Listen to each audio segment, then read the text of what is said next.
Welcome to today's video, and today we're going to be talking about iOS 13 that Apple just released at WWDC 2019 yesterday, and we're going to be talking about some of the new features and looks that it brings. So first of all,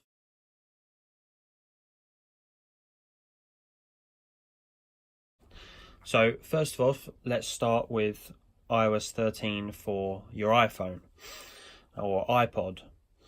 And first of all, they introduced something big, dark mode, and it does actually look really good. I've seen a few previews and it's actually really nice and definitely going to save you some battery life if you're on one of the newer models with OLED displays, because some of it, especially in messages and music, is going to be pitch black on the back. Also, looking at the camera, you get some new portrait lighting modes, which is always a bit nice.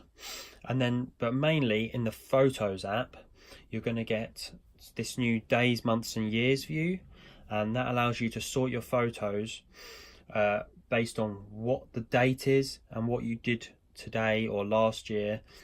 So you'll be able to look back and see what's happened in previous years on the day that you're looking at. But also, when you're looking at those views, it's going to filter out the rubbish photos of receipts and screenshots that you've taken for work and school, and it's just going to show you the ones you want to see.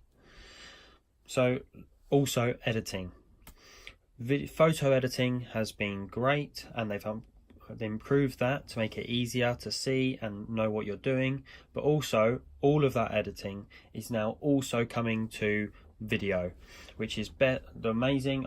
I've been wanting this for ages. So crop, twisting the video, filters, it's all coming.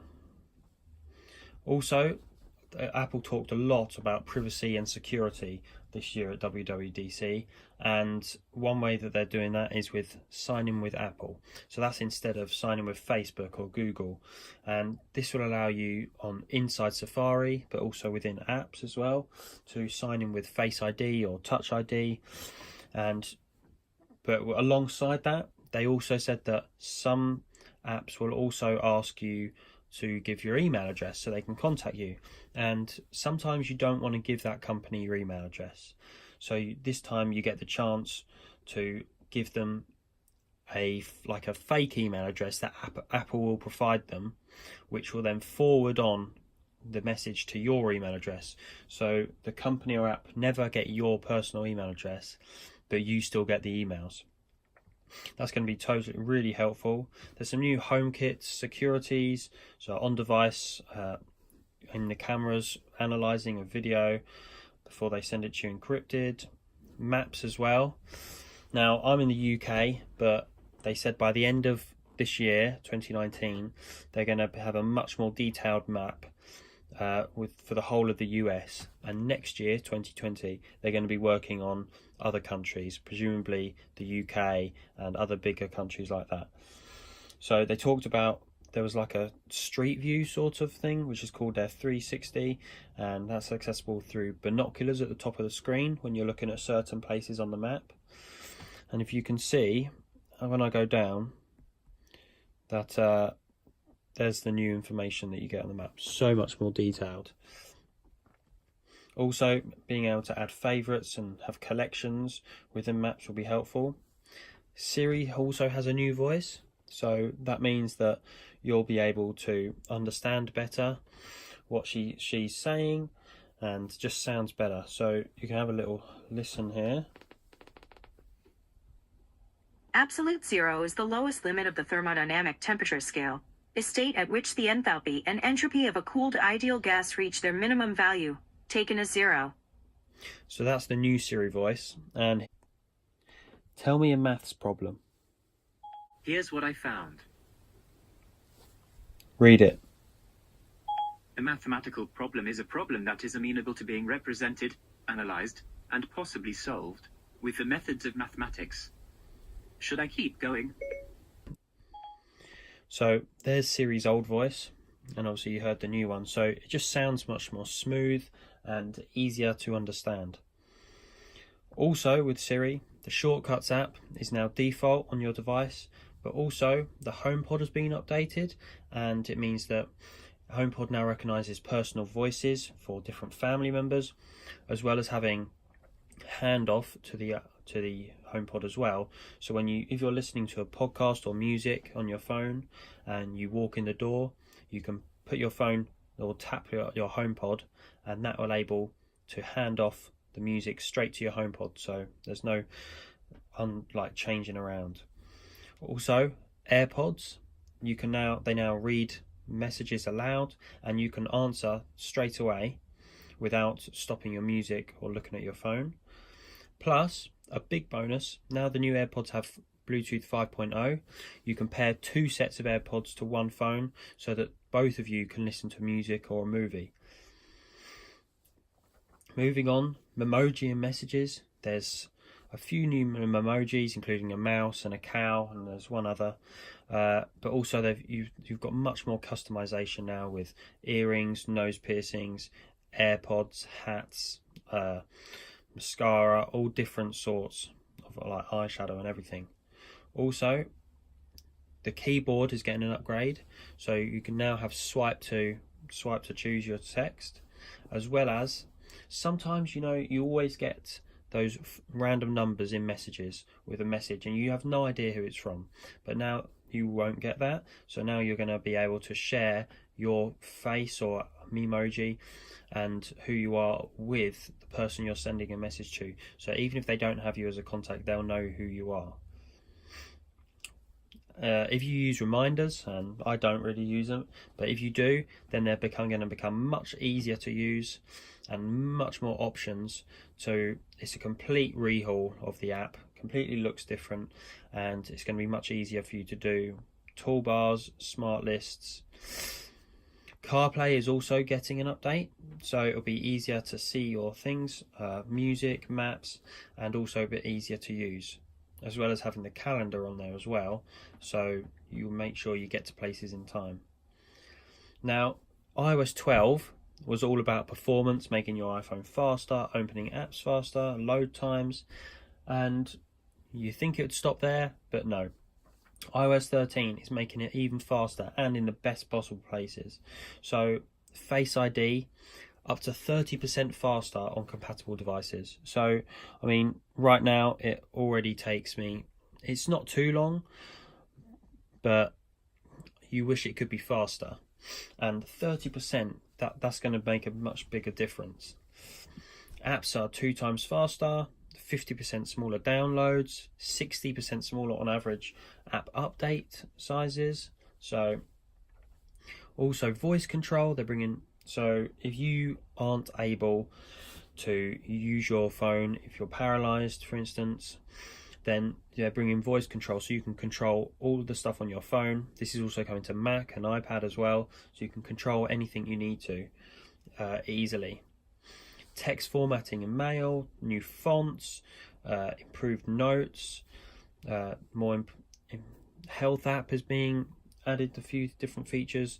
You'll now get menstrual cycle for women to track that. You get improved Safari. On iPad there's going to be download manager in Safari. The Files app is getting better. New AR kits for developers, so we get much better AR experiences. And a new share sheet as well.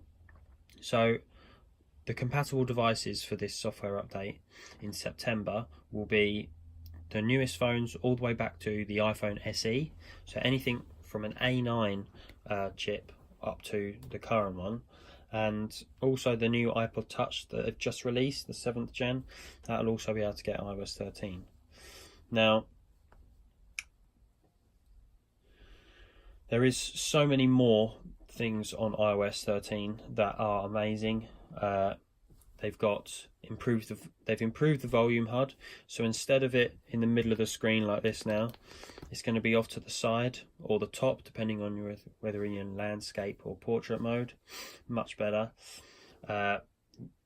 Sharing location on different apps is going to be much better. You now have the option to share only once with an app, and they have to re-ask every time. Some apps try and track you by connecting to Wi-Fi and Bluetooth and pinging that for where you are, but Apple is stopping that as well. You'll also get background tracking alerts and notifications which tell you which apps are using your location, how they're using it. You're also going to get low data mode, so that's going to help you save that data. Also, Wi-Fi and Bluetooth selections in Control Center, you're now going to get those, so much more helpful. As well as unknown callers go straight to voicemail. Now, this means that if Siri can't find the number in contacts, mail, calendar, then he's going to send it straight to voicemail if it's unknown. So that'll be a big help for people. Now, iOS is now not just for the iPhone. They've now split the iPhone and the iPad. So the iPad is now called iPadOS. This is so much better because obviously the bigger display, they're trying to get iPad to be more of a standalone computer, so you don't need a laptop, and this is only going to help. So looking at it, it looks the same, however they have increased the number of apps you can fit on the screen, plus you now get widgets on the same display, so much easier to see what you need and get there quicker. So if you've ever used split view on your iPad, you know it is definitely helpful, but there is limitations to it. But now you're going to be able to access two of the same app on split view. So if you're working on 2 Word documents, you can have them both open, 2 sets of notes. It's going to be really useful, as well as slide over. So if you've ever used slide over, then it means that you can take one thing like notes, and you can just bring it in front and move it side to side, which is nice. But what if you wanted another app? Now currently you can't do it without getting rid of that slide over app, but in iOS 13 in iPadOS, then you're going to be able to add more, and then a bit like a mini control center here, a mini app switcher, you're going to be able to see the different ones that you have and choose easily.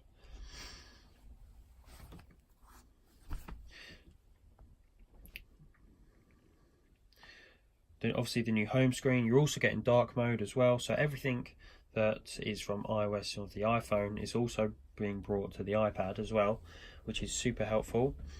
If you use Apple Pencil, now I don't have one, but the lag on the new Apple Pencil is amazing. It's down to 20 milliseconds. There basically is no lag, but they're reducing that using just software from 20 milliseconds to 9 milliseconds, and that is just amazing.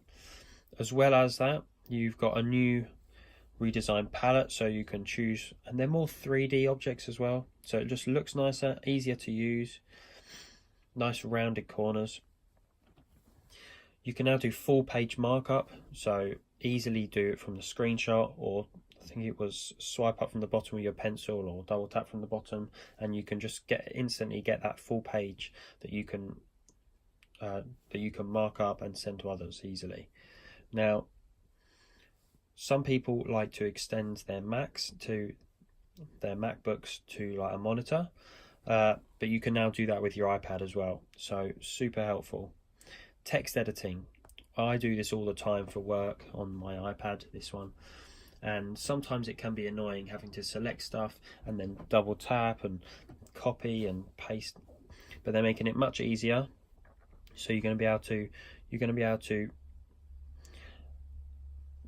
drop, copy and paste easily, like they've shown here. So with a 3-finger, after you select, highlight your text, 3-finger pinch to copy, and then tap where you want it to go, and then 3-finger spread to drop it, as well as 3 fingers to the left to undo, 3 fingers to the right to redo.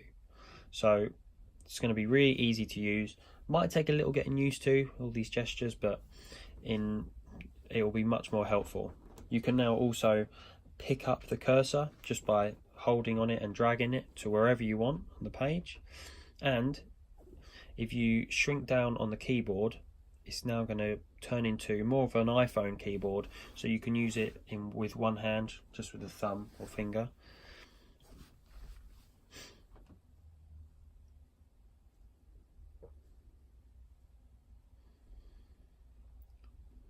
Also, the swiping keyboard coming straight to the iPad, as you can see, the smaller keyboard here. And also the file manager is getting much better on the iPad as well. In Safari, you're going to have that downloads manager, and on iPad they now support thumb drives, USB sticks, camera, importing your photos. It's all going to be within the Files app. But they also said things like camera photos, you can download straight from your camera into other apps like Photoshop. So that will be much more helpful. Obviously the fonts, many more to choose from now. It's going to be really helpful when creating notes and keynotes. Collaborating on files, shared folders. It's going to be really easy to use.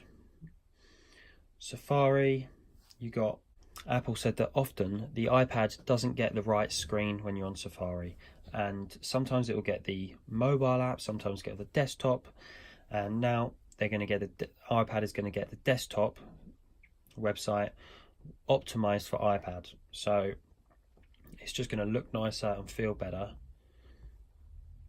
They also said a lot about privacy and security, the same as in iOS 13. Photos as well, all the same kind of things as iOS 13 for iPadOS, plus all those major changes just for iPad, which is so useful. So obviously the compatibility goes from all the way to the new ones, all the way back to iPad Air 2. So you're going to be able to use your iPad Air 2 on iOS 13, making it much easier to use. Now, I think that's most of the things that were different in iOS 13 and were announced yesterday. So thanks for watching. I know it was a bit of a long one, but I hope you enjoyed that. And stay tuned for September when we actually get the release. Thanks for watching. Please like and subscribe if you want to see more videos about Apple, my Quest, or more. Thanks.